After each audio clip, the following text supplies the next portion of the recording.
Bonjour, nous sommes le dimanche 19 avril 2026 et j'ai intitulé cette vidéo Courage d'un père, suite à une aventure qui nous est arrivée le week-end dernier à la maison.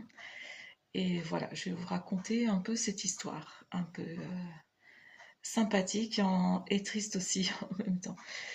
Euh, alors ça se passait le soir, en fait, le samedi soir, on se promenait dans le jardin à la fin de journée. Et on faisait un peu le tour pour voir un peu. Et j'ai un espace qui est un peu une toute petite forêt avec des arbres qu'on avait plantés, notamment les épicéas de Noël de mes enfants, il y a plus de 30 ans, donc ils sont très hauts.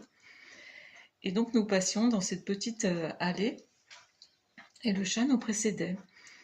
Et en fait, il y avait un papa merle qui était quand même très bas enfin, au niveau du sol et qui, à l'approche du chat, voltait mais ne s'envolait pas. Et donc il voltait autour du tronc de l'épicéa, à quelques centimètres de hauteur du sol.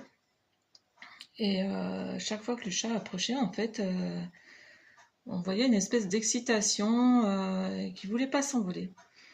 Donc on observait la scène et on a vu aussi que la maman merlette n'était pas loin et s'excitait dès que le chat s'approchait. Donc mon mari a décidé de s'approcher. Au pied de l'épicéa, il y a comme une touffe de petits arbustes. Et le papa merle, le merle était vraiment excité, comme s'il voulait vraiment protéger quelque chose ou nous avertir de quelque chose. Voilà.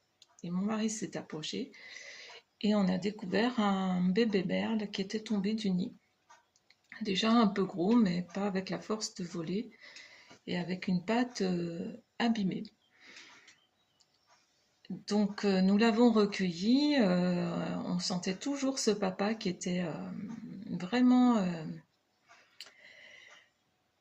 voilà, affolé pour ce petit qui était tombé du nid. Alors déjà là, c'était impressionnant comment il a affronté le chat. Même pas peur, quoi. C'était vraiment non, non, non, tu n'approcheras pas. Il était prêt, je pense, à sa béquée. Voilà, donc nous avons recueilli ce bébé merle.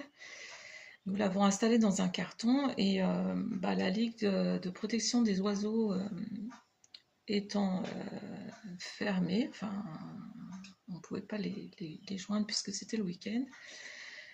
Nous avons visionné des vidéos internet, regardé sur le site, voir comment il fallait s'occuper de ce bébé le mieux possible. Donc nous l'avons installé dans un carton, dans une chambre au calme et du côté en fait de l'endroit où on l'a trouvé. Et on a commencé donc à lui faire boire à la pipette et lui donner des verres vivants à la pince à épiler. Donc il mangeait, tout était bien. Et donc on s'est dit qu'on allait laisser la fenêtre ouverte la nuit pour que le matin il entende les oiseaux du jardin. Et en fait le matin j'ai entendu comme un charivari dans la chambre. Et quand j'ai ouvert, parce que j'entendais piailler, et en fait quand j'ai ouvert, le papa merle était là. Et voilà, il était venu nourrir son petit, c'était impressionnant, il était rentré dans la chambre en entendant piailler le petit. Et ça, j'ai trouvé ça magnifique aussi, ce lien incroyable. Voilà, c'était très émouvant. Bien sûr, comme je suis rentrée, il s'est enfui. Et je ne savais pas trop, le petit était sorti du carton, mais il avait du mal à volter, il n'est pas encore des ailes assez solides, et il boitait avec sa patte.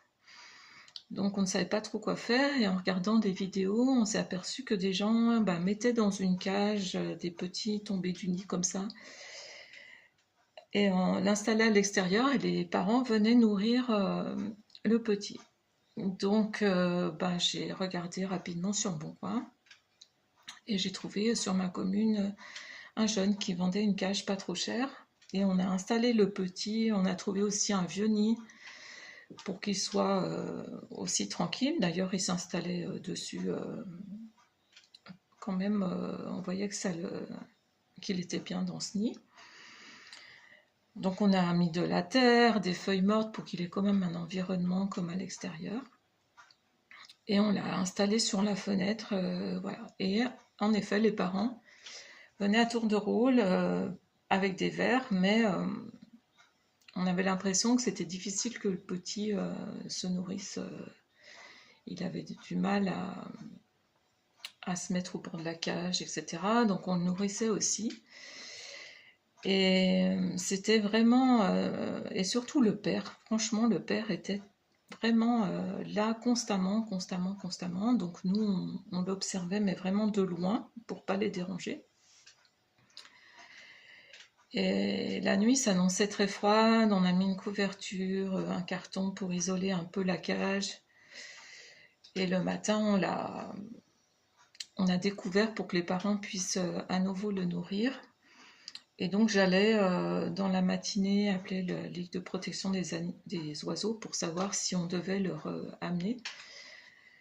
Mais en fait, le petit est décédé dans la matinée.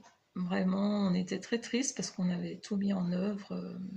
Et puis les parents étaient vraiment présents. Ce papa Merle était, franchement, il nous a touchés par sa persévérance, son courage d'affronter plein de choses. Donc on a fait un petit enterrement à ce petit bébé merle, voilà, juste devant notre balcon, sous des fleurs.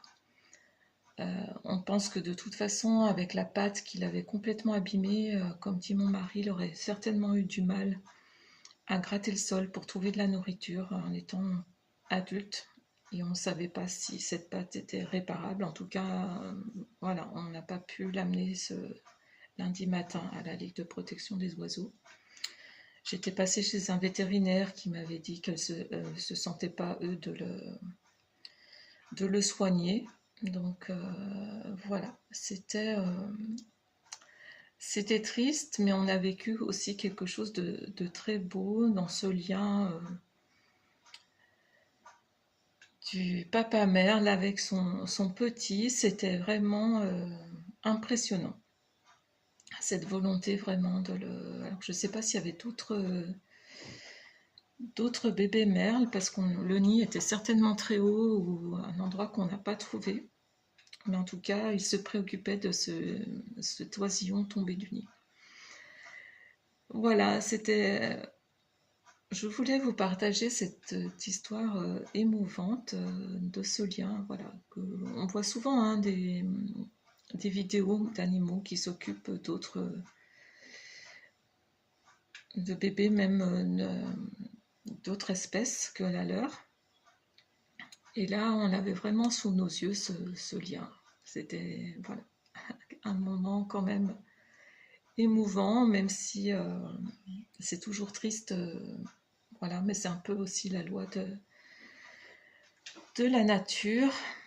Et on a accueilli aussi ce beau moment comme un cadeau qui nous a été fait de vivre ça, de partager ça. Et puis finalement, il est quand même mort dans on va dire, des belles conditions et non pas croqué par le chat ou par un autre animal. Voilà, ce qui aurait été certainement sa fin. Et donc là, il repose sous les fleurs devant la terrasse. Eh bien, c'était la petite histoire que je voulais vous partager. Je vous souhaite une belle journée ensoleillée. Et puis, je vous souhaite aussi de